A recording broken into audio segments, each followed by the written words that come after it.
दुनिया के इतिहास में कुछ दुश्मनियां कभी खत्म नहीं होती। अमेरिका और ईरान के बीच की दुश्मनी भी कुछ ऐसी ही है और अब अमेरिका ने ईरान के 3 न्यूक्लियर ठिकानों पर एयर स्ट्राइक किया तो सवाल फिर से उठने लगे, क्या यह सिर्फ एक अटैक था या फिर एक सोची समझी साजिश या फिर एक बदले की भावना। आज की इस वीडियो में हम जानेंगे अमेरिका और ईरान के बीच आपसी खुन्नस का कारण, इस अटैक के पीछे का असली रीजन और क्या ये एक नए वर्ल्ड वार की शुरुआत हो सकती है।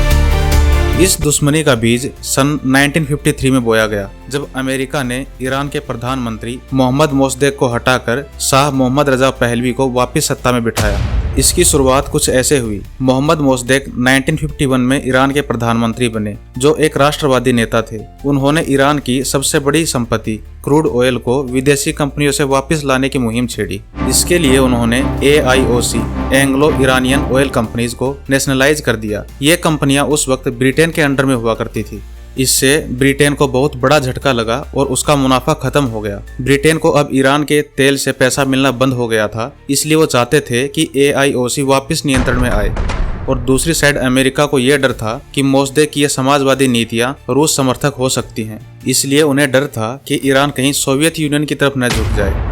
इसी के चलते अमेरिका की CIA और ब्रिटेन की M16 ने मिलकर एक गुप्त ऑपरेशन चलाया। इस ऑपरेशन को ऑपरेशन एजेक्स का नाम दिया गया और इस ऑपरेशन के तहत ईरान में नकली दंगे कराए गए, वहां की मीडिया को खरीद लिया गया और कुछ धार्मिक नेताओं को मोसद्देक के खिलाफ कर दिया गया और सेना के 7 समर्थक ऑफिसरों को उकसाया गया।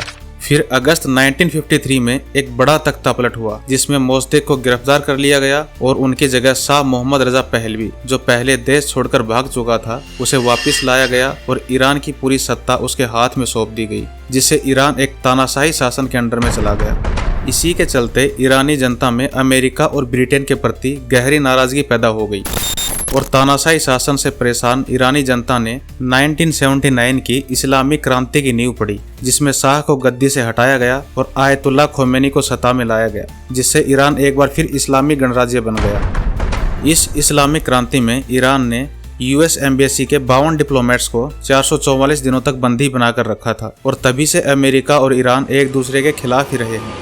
इसके बाद 1980s में ईरान इराक वार, ईरान का न्यूक्लियर प्रोग्राम और एंटी इजराइल ग्रुप्स को मिलती ईरान की मदद, इन सब ने इस दुश्मनी को और गहरा कर दिया। अमेरिका को लगता है कि ईरान मिडल ईस्ट में उनके इंटरेस्ट के खिलाफ काम करता है। ईरान हमास, हिजबुल्लाह जैसे ग्रुप्स को सपोर्ट करता है। साथ ही ईरान का न्यूक्लियर प्रोग्राम भी अमेरिका और इजराइल के लिए डायरेक्ट खतरा है। अमेरिका के लिए न्यूक्लियर ईरान का मतलब है एक ऐसा देश जिसे कंट्रोल करना बेहद मुश्किल होगा। इसीलिए अमेरिका हमेशा से ईरान के न्यूक्लियर एम्बिशन के खिलाफ रहा है। इसीलिए अमेरिका ने 22 जून 2025 को ईरान के फोर्डो, नतांज और इस्फहान न्यूक्लियर साइट्स पर एयर स्ट्राइक की।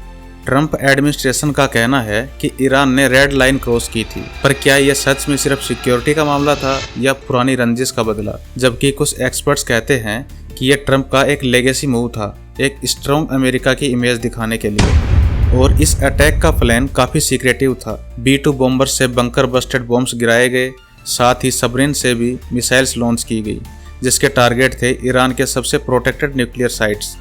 इस मिशन को ऑपरेशन मिडनाइट हैमर का नाम दिया गया और इस अटैक का टाइमिंग, वेपन्स और एग्जीक्यूटिव सब कुछ हाईली कैलकुलेटेड था।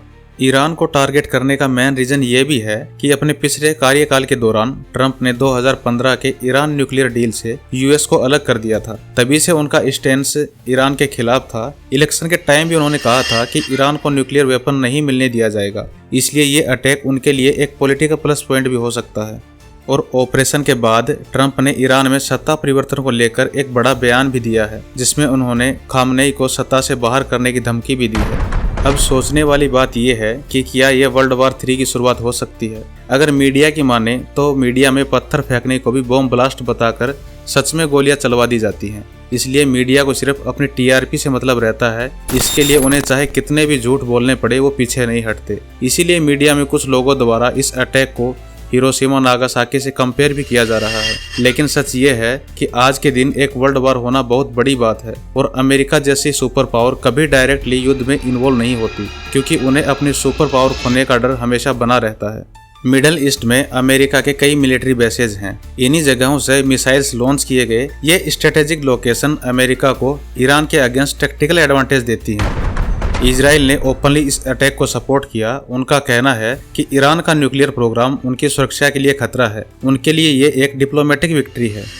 बदले में ईरान ने भी इस अटैक की निंदा करते हुए कहा है कि वो इसकी जवाबी कार्रवाई जरूर करेगा। इसीलिए मीडिया के झूठे टीआरपी प्रोपेगेंडा का शिकार ना बने और सच्चाई जानने की कोशिश करें, क्योंकि मीडिया तो ऑलरेडी वर्ल्ड वॉर 3 स्टार्ट करवा चुकी है।